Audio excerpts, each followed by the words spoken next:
we have 2 panels and a presentation.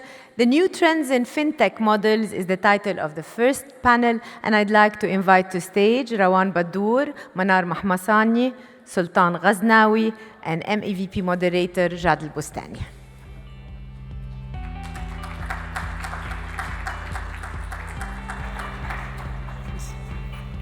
Hey, how are you? Good.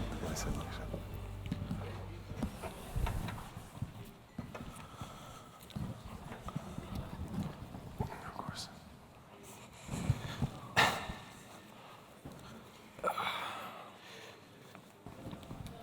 So I'm very excited to be moderating this panel and hosting my 3 friends, Manar, Rawan, and Sultan. The 3 companies share a vision where they would like to democratize investment access to their respective asset classes. I will let them briefly introduce themselves, starting with Manar. And then sure. I'm Manar, co-founder and co-CEO of Stake. Thanks for having me. We're a digital real estate investment platform that empowers everyone to own and build wealth through real estate, fractional real estate. Hi everyone, my name is Rawan. I'm the co-founder of Zest Equity. We started out about a year and a half ago, and what started out as a secondaries marketplace is today an actual platform that allows different stakeholders in the venture ecosystem to transact. So we allow investors to access liquidity pre-IPO. We allow for founders and different groups of people to group investors together and allow for better accessibility to investments, good quality investments in the VC space. Hello everyone, my name is Sultan Ghaznawi. Thank you, Jad, and thanks to the guys at MEVP for hosting us today. I'm the co-founder of Awa'id Capital, which is a multi-asset, multi-market, single investment platform in Saudi Arabia. We are basically the people's family office, if that's a terminology that I can elaborate further on later. Okay, perfect.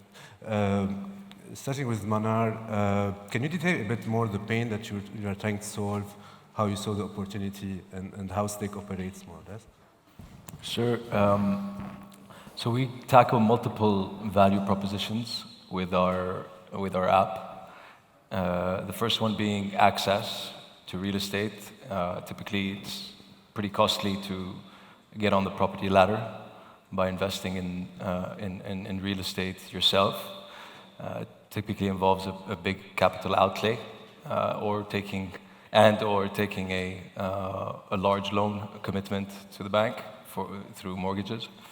And so we wanted to give access to everyone to participate in the real estate asset class. The returns are attractive and uncorrelated to other asset classes, so it warrants to add real estate in everyone's portfolio. And we're giving that access through the app in a very user-friendly, almost e-commerce-like fashion. It's as easy as shopping on Amazon, we say. We allow people to even diversify by the same token as giving access from a low entry point of 500 dirhams. You can diversify with the same amount of capital you're looking to deploy into real estate. We're also giving a convenience factor. When you buy something yourself in real estate, you have to typically incur a lot of costs and headache and trouble when it comes to leasing it. So we do all that heavy lifting for you. We do even the selection for you. So from a convenience standpoint, with a trusted platform that pre-vets deals, sort of like a curated marketplace, that helps you have a better investment journey within real estate. And then last but not least, we're just getting started with providing liquidity with this typically illiquid or an obscure asset class, opaque asset class like real estate, where also transparency is little. We provide that. But liquidity, we just started really making it a reality for you to enter and exit the asset class with speed. Okay, very exciting. And Rawan, on the equity side? I think so. So the main issue we're trying to tackle is how you ended the conversation. It's liquidity. So what we realized a year and a half ago when Zohair and I first started speaking about Zest was, I mean, okay, we have a venture ecosystem that's growing tremendously. We have significant improvements kind of across the sector.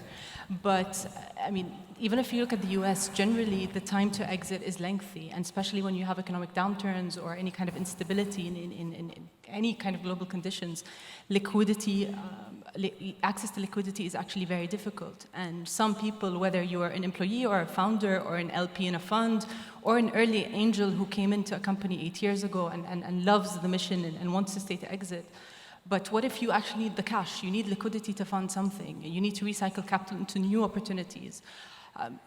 Circumstances change and people need to be a little bit more empowered to feel like, you know what, okay, I'm actually more confident to enter into this ecosystem because I know I can access liquidity pre-exit. And thinking through this, I mean, we're not talking about just, unfiltered or unlimited access to liquidity, but the idea is, can you build a platform that actually aligns interests of the VCs, of the founders, of employees, of kind of everybody all together to allow for that liquidity to occur in a transparent manner and in a way that's great for the ecosystem altogether. So this is our main value proposition, and as we started building, we realized one of the key things is to provide an infrastructure layer, whether it's digital, legal, to streamline these transactions, standardize how things happen, and create a bit of transparency as well, whether it's on the way things are happening, the way secondary transfers are done, the way data is being shared, the ownership of data. So we are trying to tackle all these different complexities under this technology that we're building. Sultan, about Awad? Maybe to explain Awad, we go back to where did retail investors in Saudi invest? So historically, Saudis have invested in two asset classes, and both for speculative purposes. One is real estate and the other is stocks. And it made a lot of sense when land prices were still, in Riyadh at least, or Jeddah and Qasim, where you had a lot of runway for those land prices to grow. But then when they peaked, people found that, okay, I can no longer achieve my capital gains. So they went into development.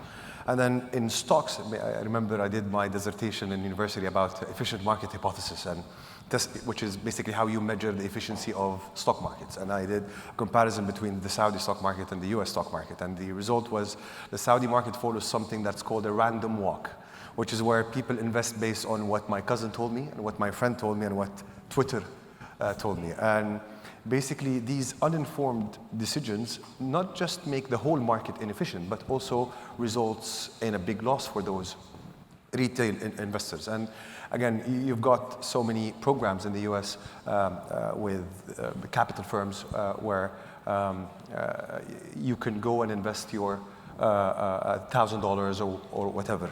And so in Saudi, these funds where you could go for with the objective to save, to grow, to have a better quality of life, were exclusively, the private funds, because the public listed funds generate, somewhere between 3 to 5%, which is not within the appetite of retail investors.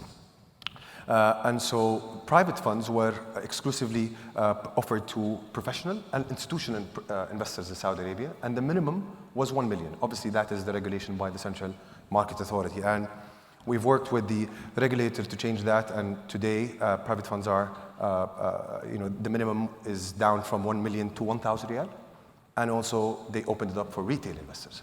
And so these funds could be real estate, could be private equity, could be financing, could be infrastructure, and what have you. And we created this investment platform, an application, whereby you could do your KYC in less than a minute and a half. The reason being is because in Saudi we have something called Abshir, which is a digital ID verification platform that basically I can extract most of the information that I need for a KYC from there.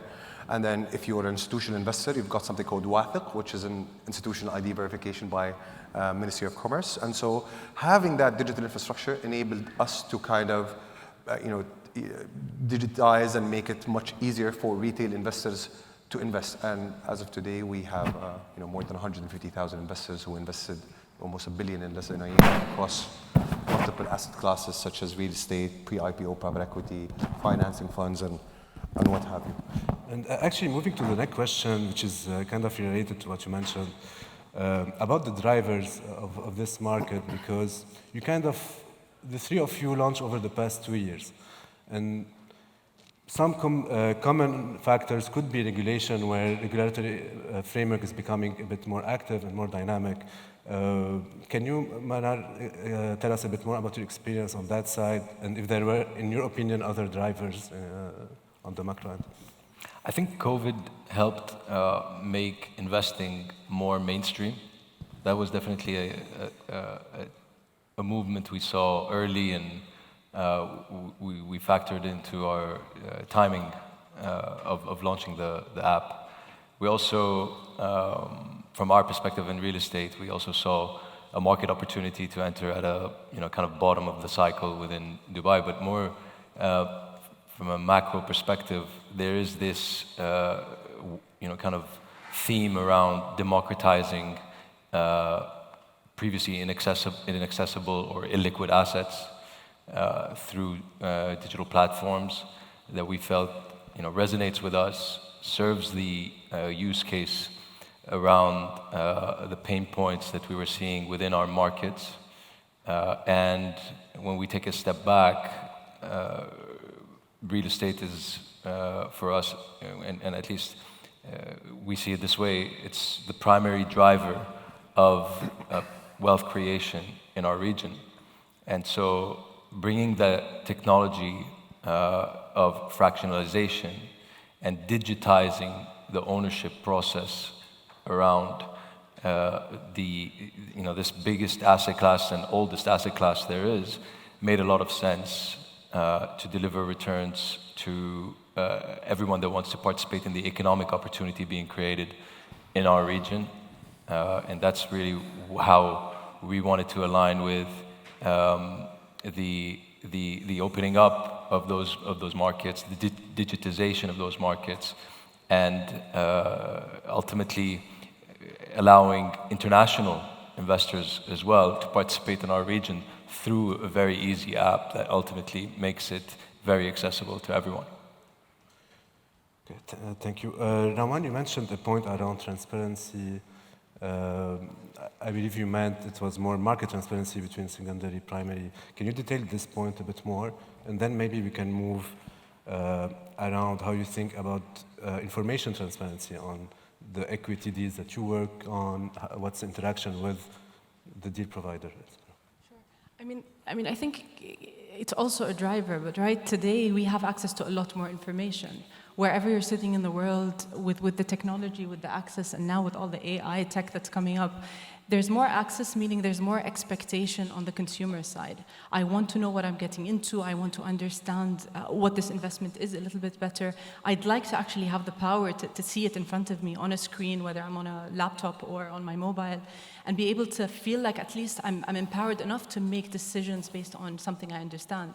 And I think that expectation, which wasn't there before, because you would trust someone bringing you a deal almost blindly when you didn't have access to information. But today, this is becoming a lot more important.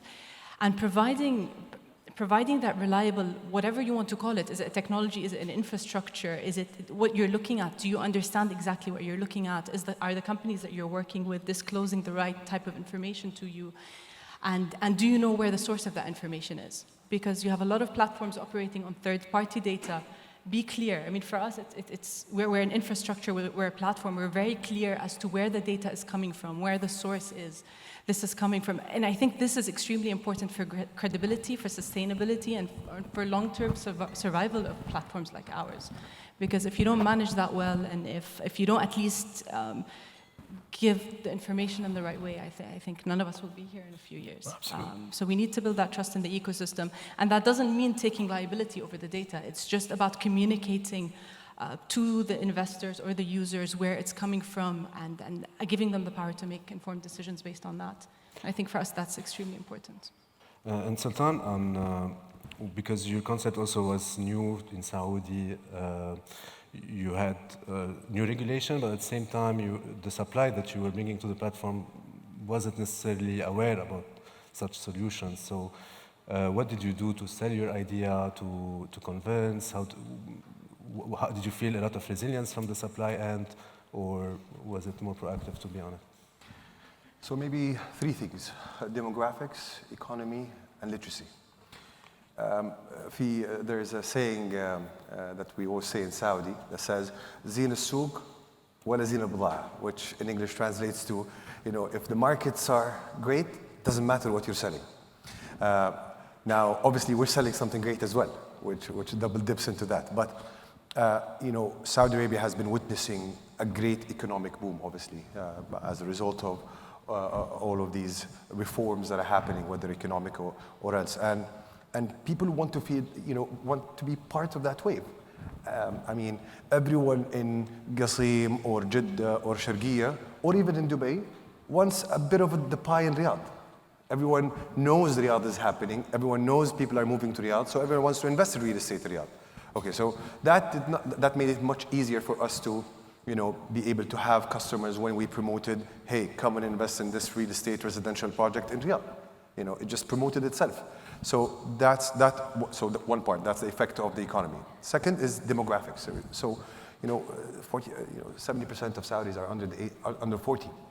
So you've got a young population with almost 97% internet penetration, with good,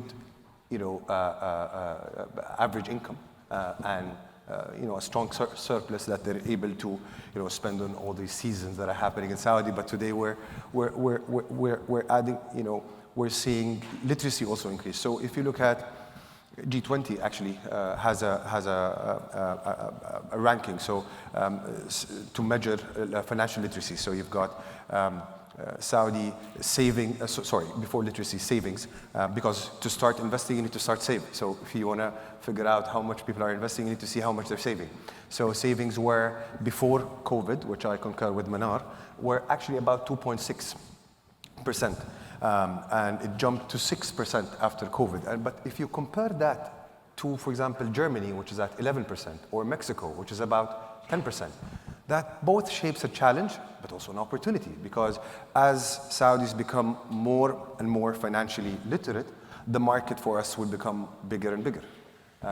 And so economy, demographics, and literacy are the main drivers of how we are able to grow very fast. Okay, thank you. Manar, more on the consumer end, like the retail investor, because they see the listings on your platform, and then they decide to purchase certain shares in the SPV. How do you manage this user expectation from maybe liability perspective, trust perspective, and also I know it's a long-term asset, so down the line it could be a good or bad performance depending on the asset they bought. So how do you manage this communication? And It goes back to the point that Rawan was making, which is another key aspect of our platform, that we want to stand for transparency in a market that is quite opaque. Data is provided in a place like Dubai, where you can see listings, but transactional data, performance data, leasing data, and so on is not disclosed to the public unless you're kind of paying for a data service. It's gone a long way, but there's some improvement to go. We say, real estate is pretty much a bit of a jungle. So having that party, first of all, which we act as, which is a regulated platform that does the pre-vetting for you, is quite valuable for us, and disclosing that information prominently on our platform for you to be aware of what you're investing in is equally important. And we do this by, at the time of listing a property, we conduct a full investment memorandum, financial projections, and third-party valuation. Really, that's a service in itself that comes with the acquisition selection process that we make. When you've acquired your fractional ownership of a property, you then become the proud shareholder of an SPV that owns the title deed to that property, that is completely ring-fenced to us. And we conduct a management or administration type of role with that SPV to make sure that we are administrating it and reporting back on the performance. For us, all assets are finished, all assets are located in prime areas, and they are income generating. So we distribute income on a monthly basis. And so it's important to us to highlight and explain to you, as if you were the owner of the property entirely yourself, how much was the gross rental and how much were the costs that derived from there to get you back to your net yield. All that is kind of streamlined and expressed in a very user-friendly way on the app for you to be aware of what you bought into it, and ultimately now are able to exit at your own on your own choice. And Rawan, on the rising interest rates, how is it impacting the investor appetite on the asset class you're serving? Okay, I mean, on interest rates, I think you can think about it in two ways. So one, you have options to put deposits that are almost risk-free and get good interest back. So when you think about, okay, how much do I want to expose myself to certain sectors, whether it's real estate or VC or anything else, it's more, I mean, you have another option now that's a lot more attractive than it was 2 years ago when we were at zero. So that's one. There's more competition. There's more competition, especially in terms of when you look at VC. And on the other side, people who have loans or people who have portfolios that are down because bond rates are, I mean, you have people going through their own kind of liquidity issues and maybe issues on kind of their overall portfolio. And for these people, you realize liquidity becomes a lot more important in times of high interest rates. So liquidity becomes more important, and on the flip side, you don't have as much capital to allocate to VCs. So you see a lot more movement on secondaries on both sides. So I think it's an interesting time generally. And depending on where you stand, on which side, are you someone with a lot of cash or are you someone who's fully deployed? And that dictates kind of where you fall between the two groups, and especially when it comes to VC. And Sultan, what about your experience? I mean, for us, it's an opportunity. Again, we're a multi-asset, multi-market investment platform. So for example, we listed residential development cell, we listed income-generating real estate, we listed pre-IPO private equity, we listed financing funds, we listed fixed deposits.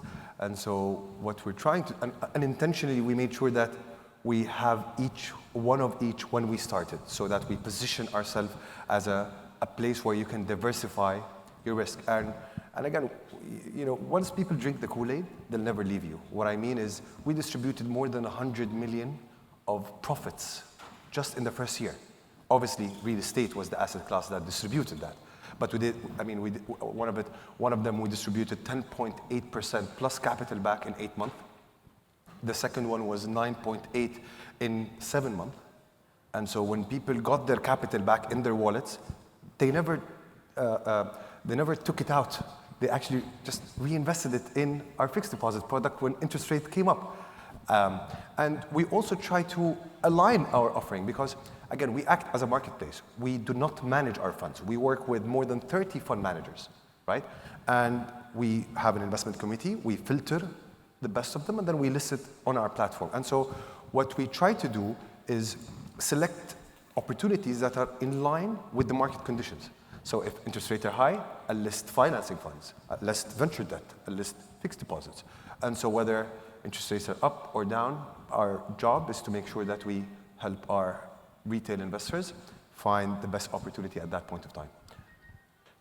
Manar, maybe on the cross-border transactions, because I know you're looking at listings outside MENA, can you tell us a bit more about the interest of international investors toward MENA and maybe the other sides from your base looking to invest outside the region? Yeah, it's a bit of both, actually. So Dubai, you'd expect, because it attracts capital from all over the world. We're very much a mirror of that on the platform. Basically, 50% of our investors on the platform come from abroad, right? And they're based abroad as well. So we have 170 different nationalities from 90 different countries on the platform.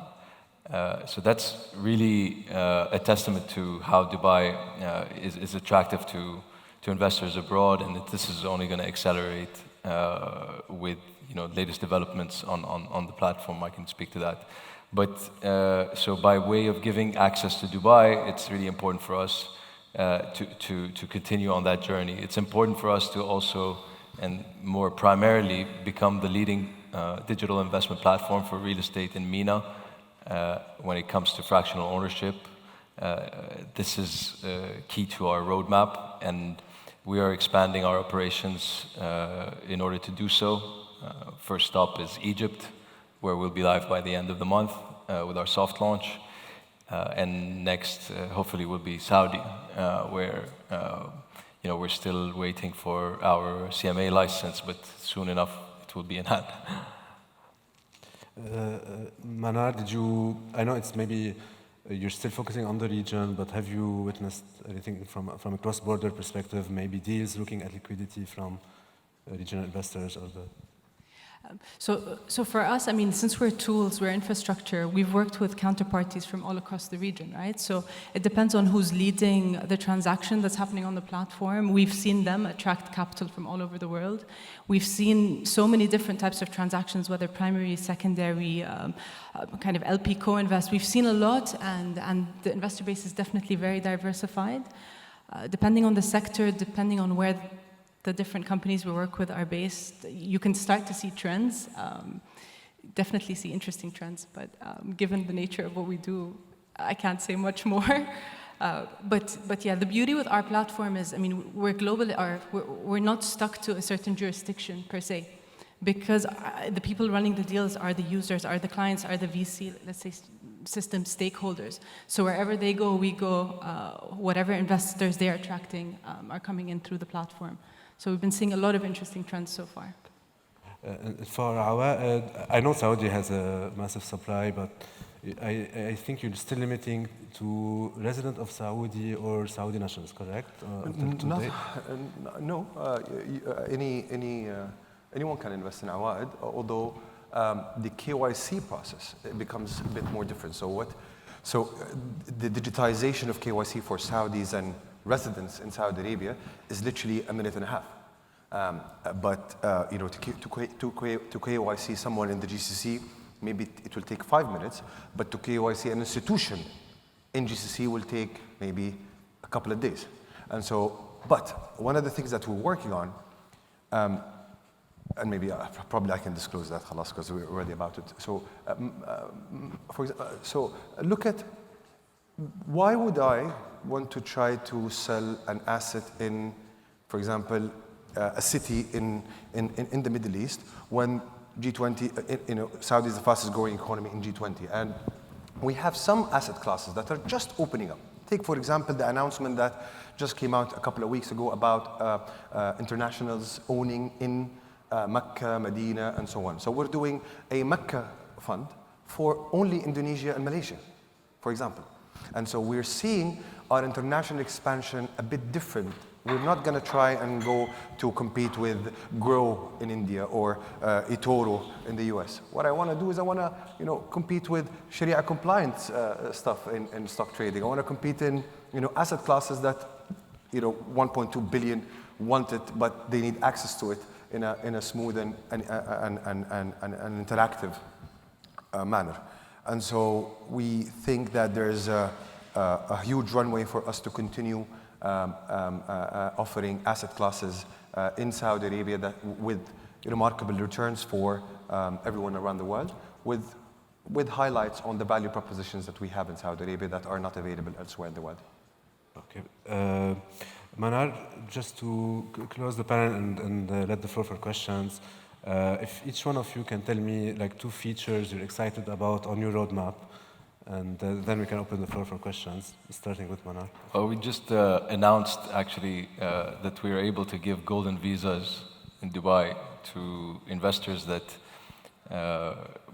buy through the platform real estate in the amount of 2 million dirhams and above, which is the same amount of money that you would typically need to qualify for a golden visa if you bought a property on your own. So that was a major win for us that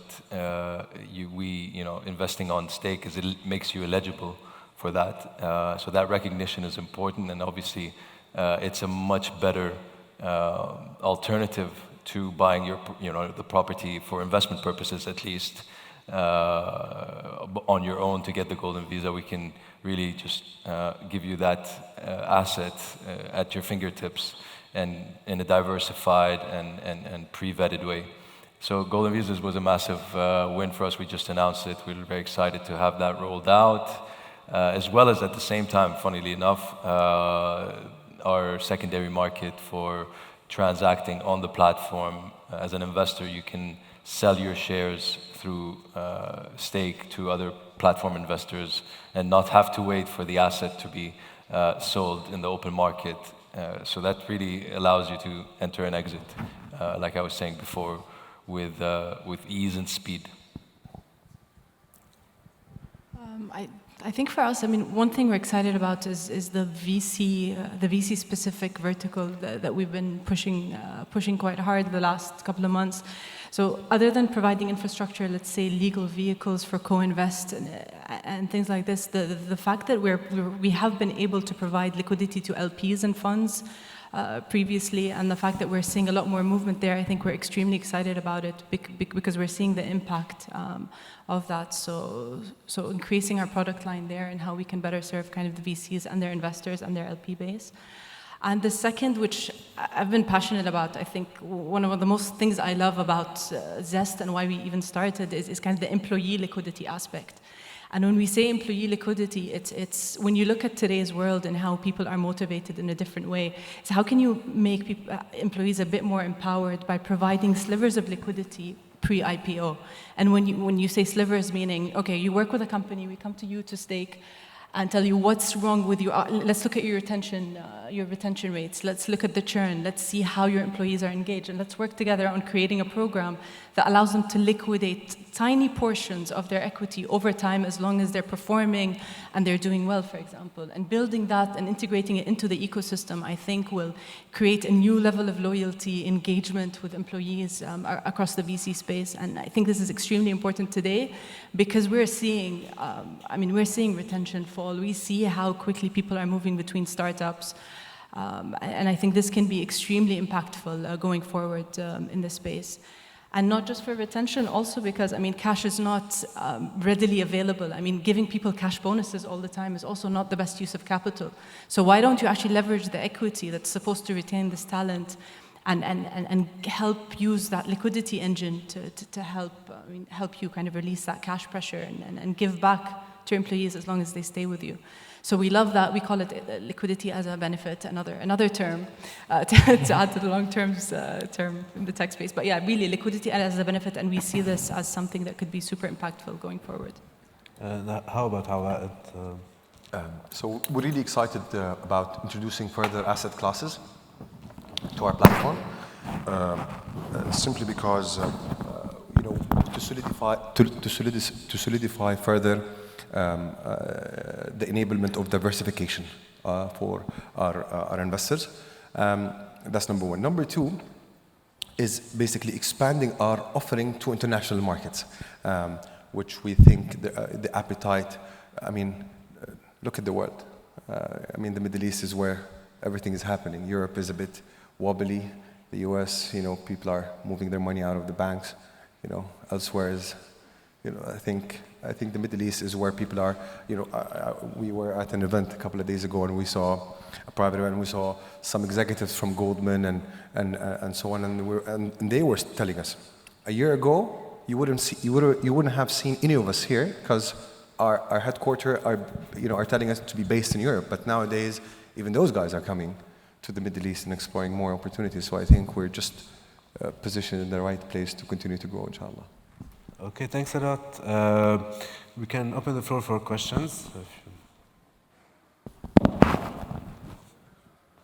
you for joining us on the panel. Obviously, part of your business model is giving access to retail investors in a certain way, whether it's PE funds, VC funds, real estate funds, direct investment in technology companies, fund investment, secondaries, real estate. What can we do as product providers? MEVP is a product provider of VC asset class. What can we do to help you educate the retail investors?